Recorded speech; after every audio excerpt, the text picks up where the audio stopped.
You are a vital part of our fight against Ebola, across our government.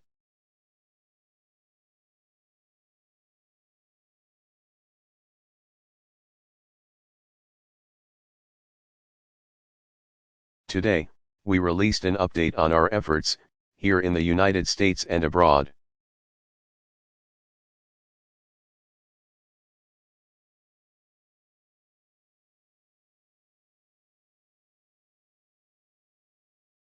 And it shows that, because we've stepped up our efforts in recent months.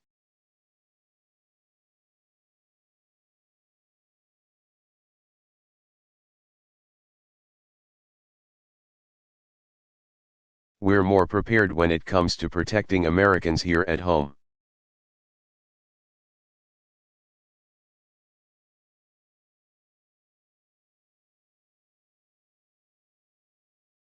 We're screening and monitoring arrivals from the affected countries.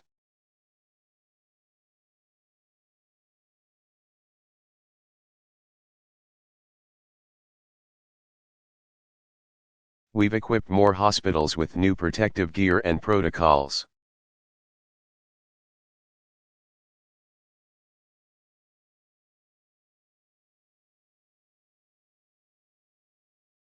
We've conducted outreach and training of hundreds of thousands of healthcare workers.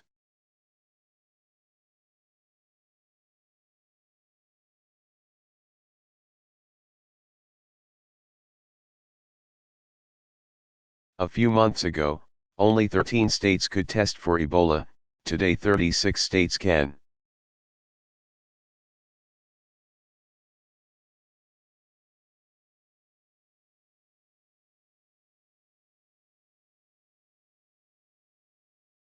Previously, there were only 3 facilities in the country.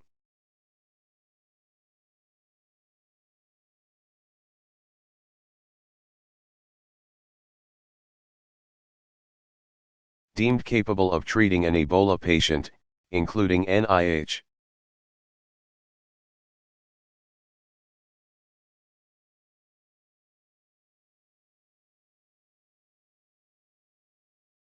Today, we're announcing that we now have 35 treatment centers designated to care for a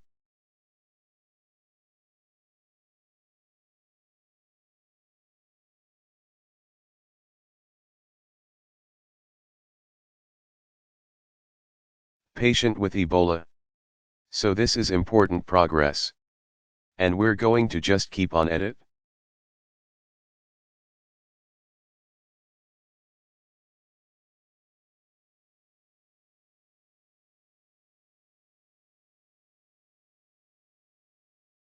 And throughout, we are going to be guided by the science, not by speculation.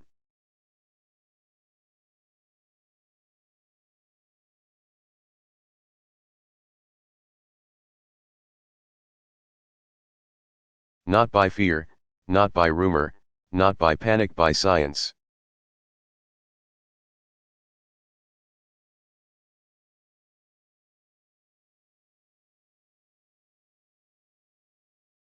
Now, part of what the science and epidemiology and experience has taught us, and I've said this.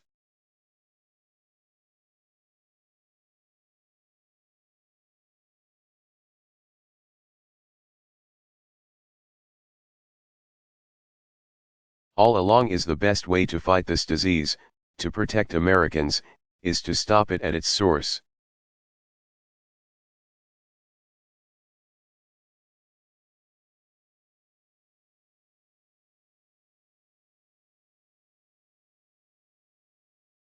And that's why the United States continues to lead the global response in West Africa.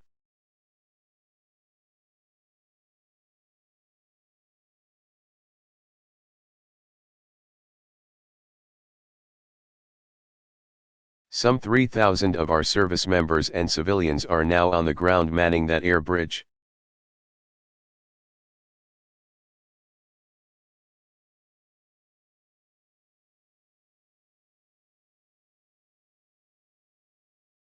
Moving in supplies, building treatment units.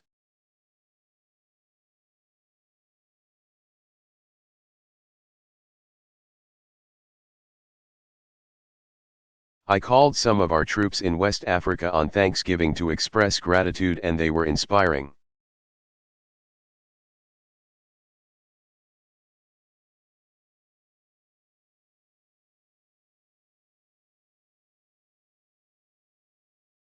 The can-do spirit that they displayed.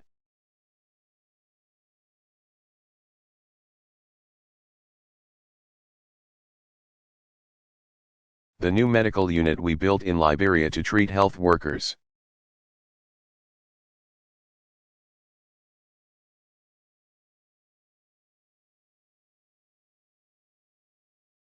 Opened last month and has begun discharging patients Ebola-free.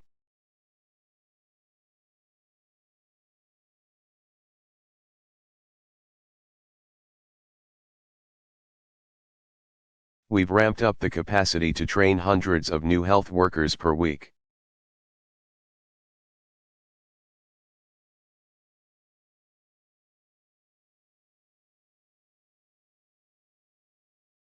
We've helped improve burial practices across Liberia.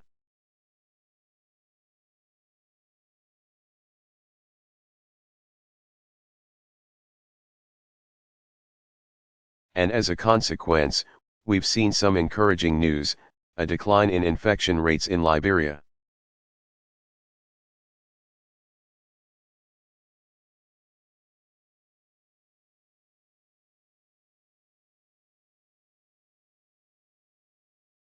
And meanwhile, over the last few months, the United States has helped rally the international community.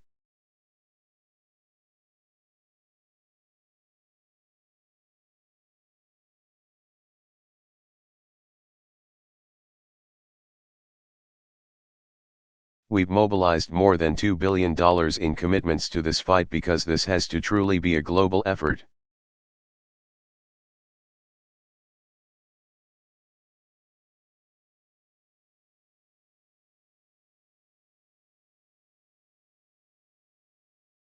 But that money would not be there had it not been for US leadership.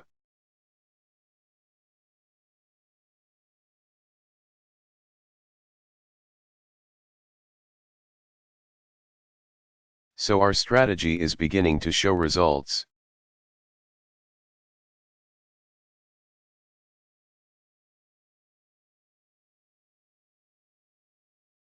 We're seeing some progress. But the fight is not even close to being over.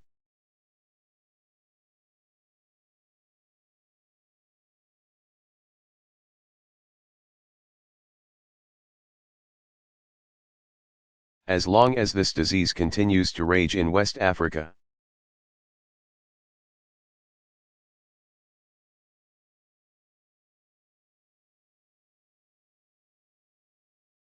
we could continue to see isolated cases here in America.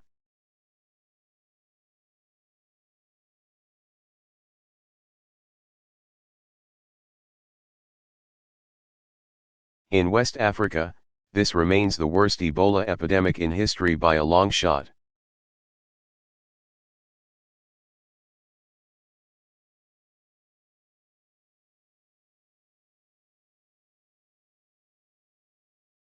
And although we've made some progress in Liberia, we've still got work to do.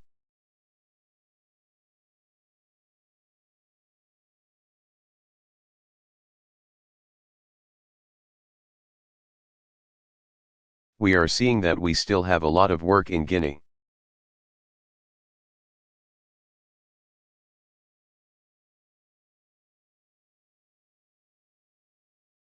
And it's actually been getting worse in Sierra Leone despite some good efforts from our British partners.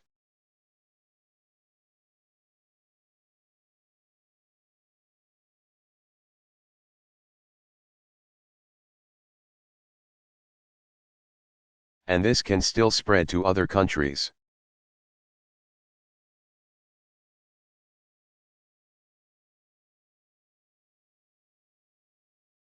As we've seen in Mali, every hotspot is an ember that, if not contained, could become a new fire.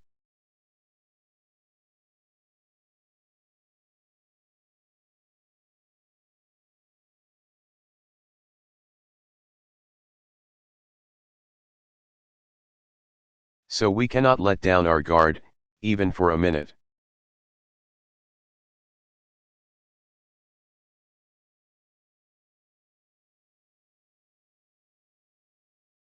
And we can't just fight this epidemic, we have to extinguish it.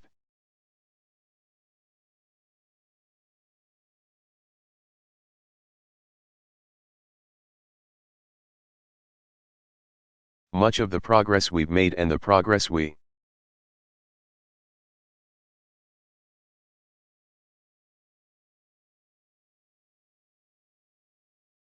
still need to make depends on funding that's running out.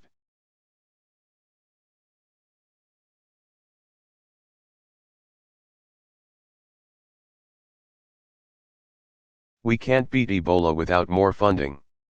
This is an expensive enterprise.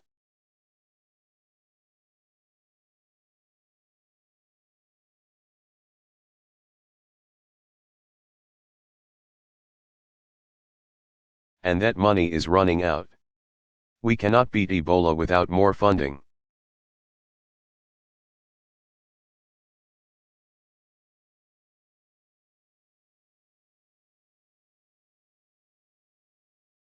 If we want other countries to keep stepping up, we will have to continue to lead the way.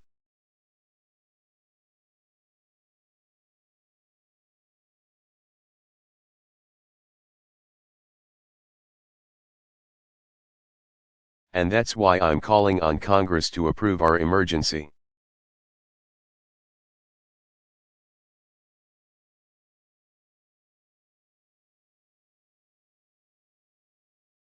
Funding request to fight this disease before they leave for the holidays.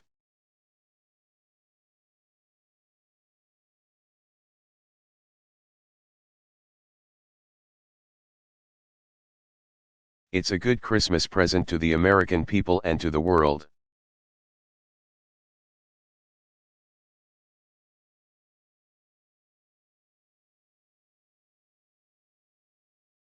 The funding we're asking for is needed to keep strengthening our capacity here at home.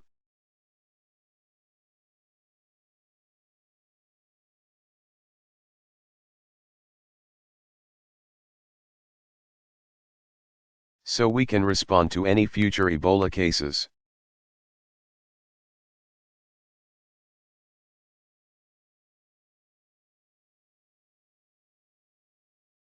The funding allows us to keep making progress in West Africa.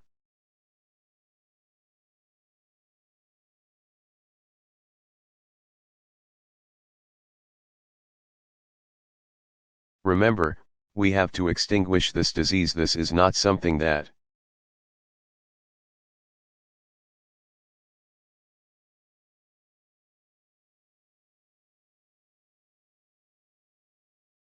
we can just manage with a few cases here and there. We've got to stamp it out.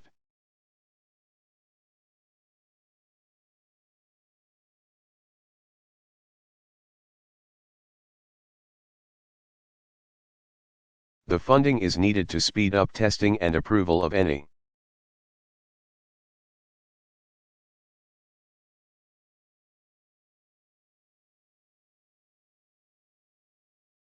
promising Ebola vaccines and treatments, including those here at the NIH.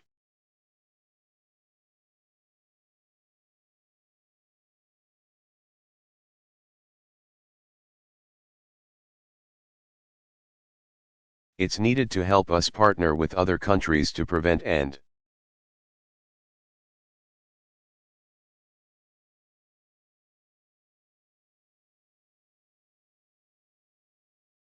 deal with future outbreaks and threats before they become epidemics.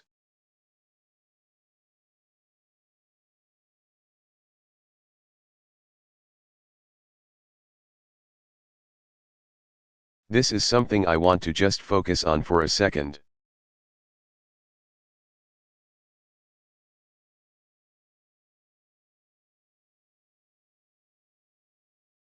Tony and I were fondly reminiscing about SARS and H1N1. That's what these guys do for fun.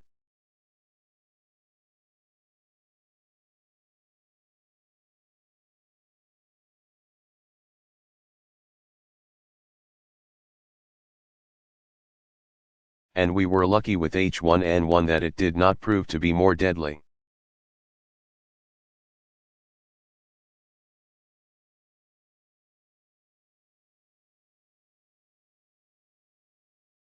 We can't say we're lucky with Ebola because obviously it's having a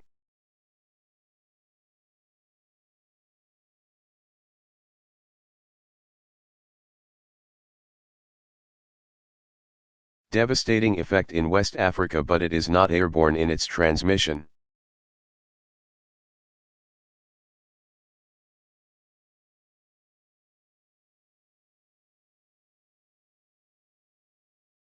There may and likely will come a time in which we have both an airborne disease that is deadly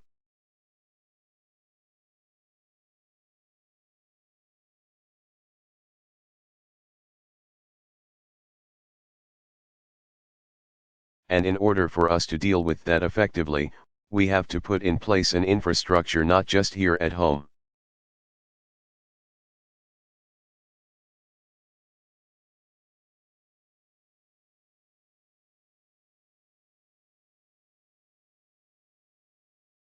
But globally that allows us to see it quickly, isolate it quickly, respond to it quickly.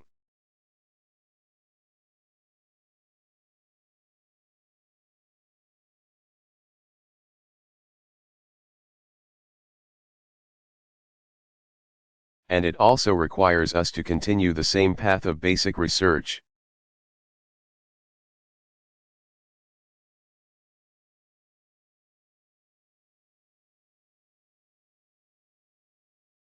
That is being done here at NIH that Nancy is a great example of.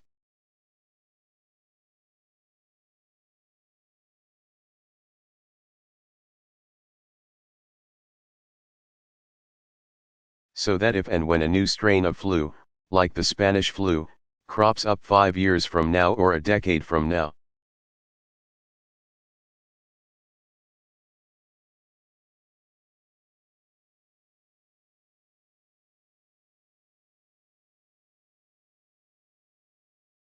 we've made the investment and we're further along to be able to catch it.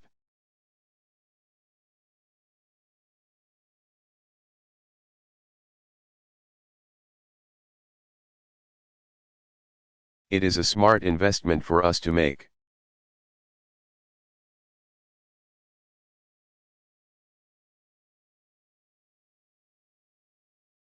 It's not just insurance, it is knowing that down the road we're going to continue to have problems like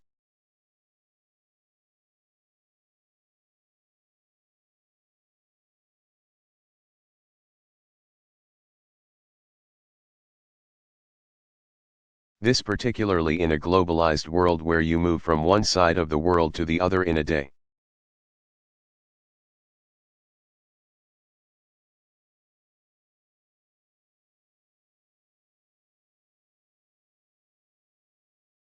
So this is important now.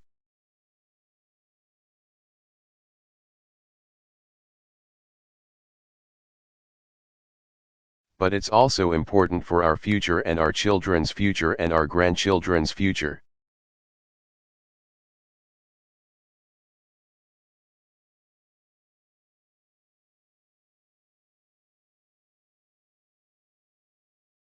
And the last few elections, the American people have sent Washington a pretty clear message.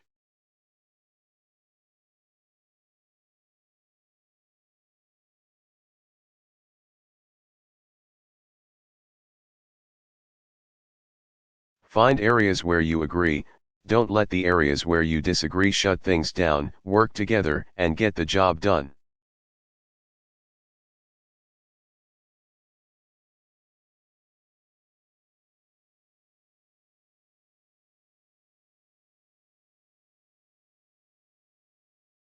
I cannot think of a better example of an area where we should all agree than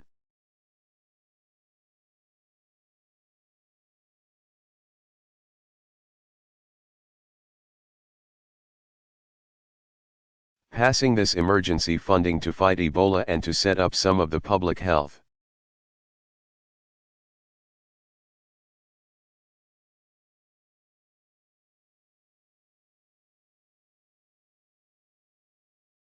Infrastructure that we need to deal with potential outbreaks in the future.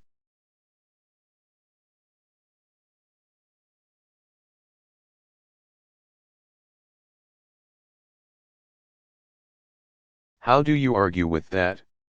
That is not a partisan issue. That is a basic.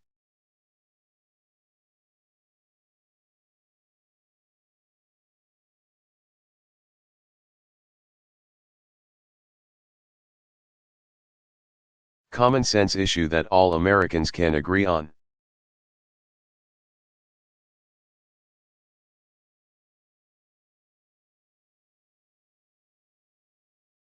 Now, I have to say I've been very encouraged so far by the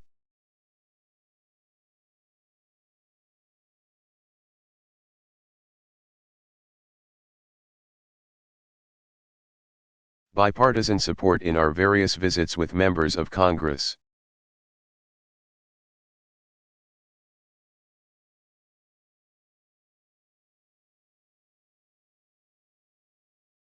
For the most part, people have recognized this is not a Democratic issue or a Republican issue, it's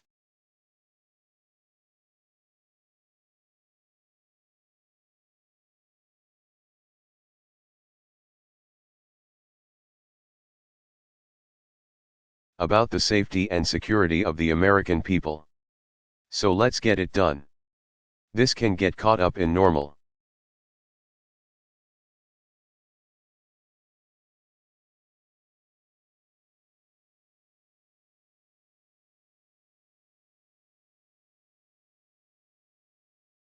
politics. We need to protect the American people and we need to show the world how American leads.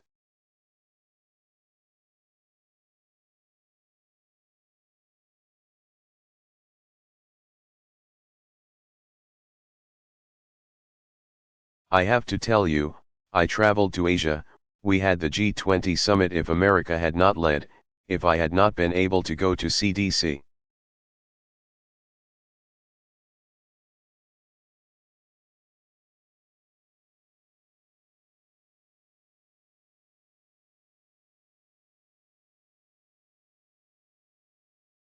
Make a major announcement about the commitments we were going to make.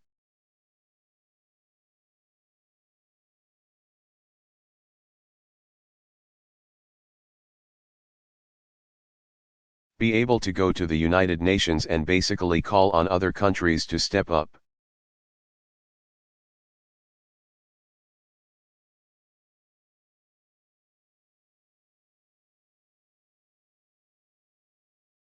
And know that we were following through with our own commitments. Had we not done that, the world would not have responded in the same way.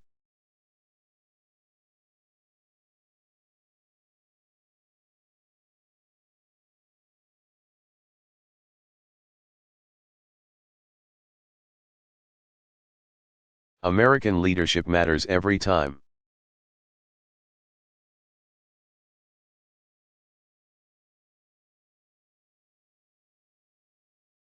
We set the tone and we set the agenda.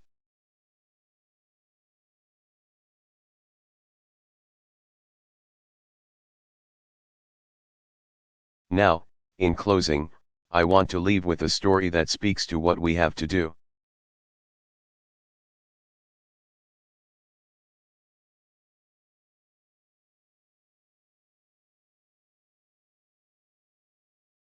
Nancy Reitbel is from Charlotte, North Carolina.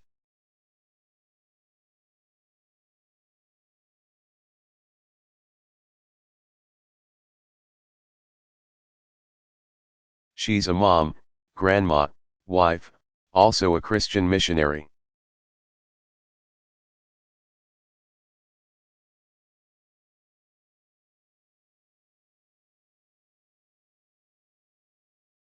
Along with her husband, she went to Liberia.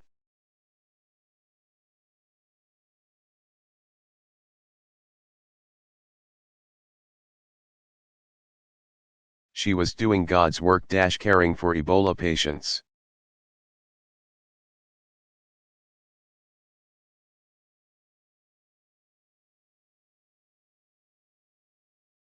It's hard to imagine a greater expression of the Christian ethic. And she was then.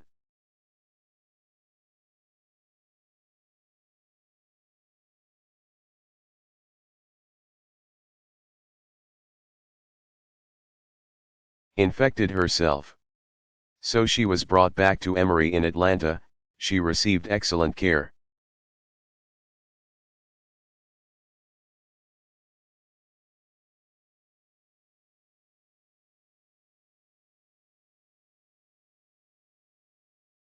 Nancy was released in August. She is Ebola-free, she continues to recover.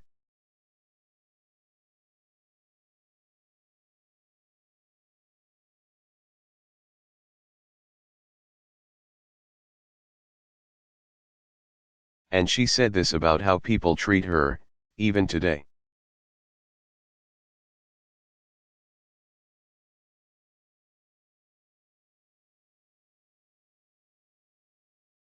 You have some people that just totally wrap their arms around you, and shake your hand.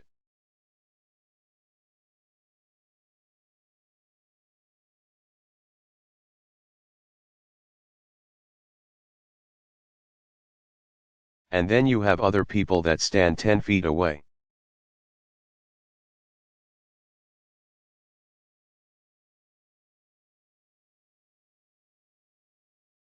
Some people wrap their arms around you.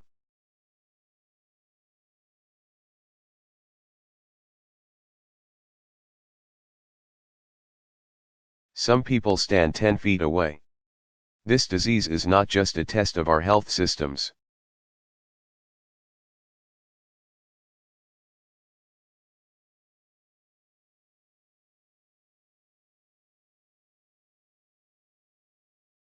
It is a test of our character as a nation. It asks us who we are as Americans. When we see a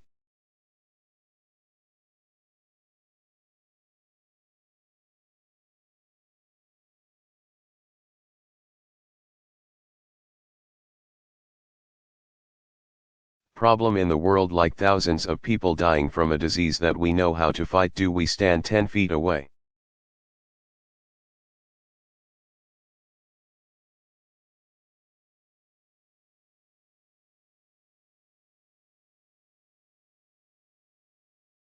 Or 10,000 miles away, or do we lead and deploy and go to help?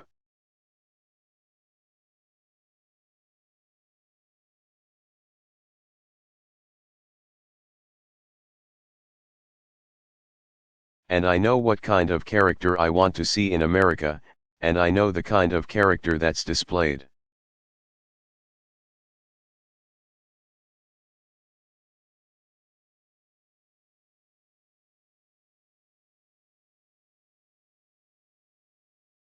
By people here at NIH and some of your colleagues that are deployed right now in Liberia. That's who we are.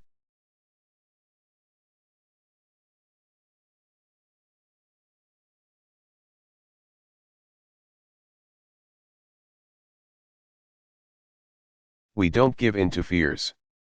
We are guided by our hopes and we are guided by our reason.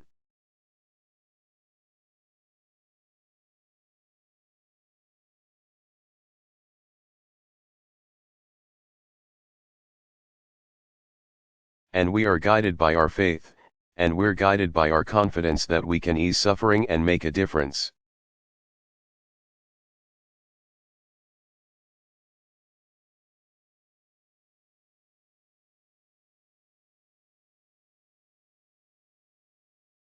And we imagine new treatments and cures, and we discover, and we invent.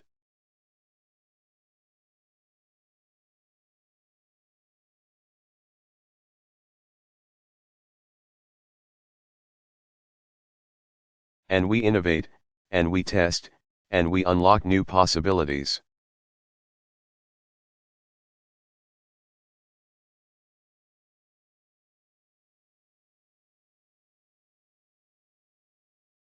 And when we save a life and we help a person heal, we go up to them and we open our arms.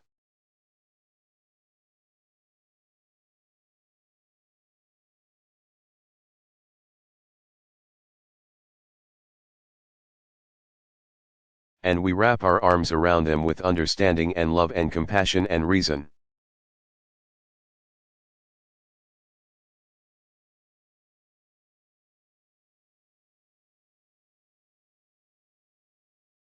That's what you do here at NIH. It's what we do as Americans. That's who we are. That's who we'll always be.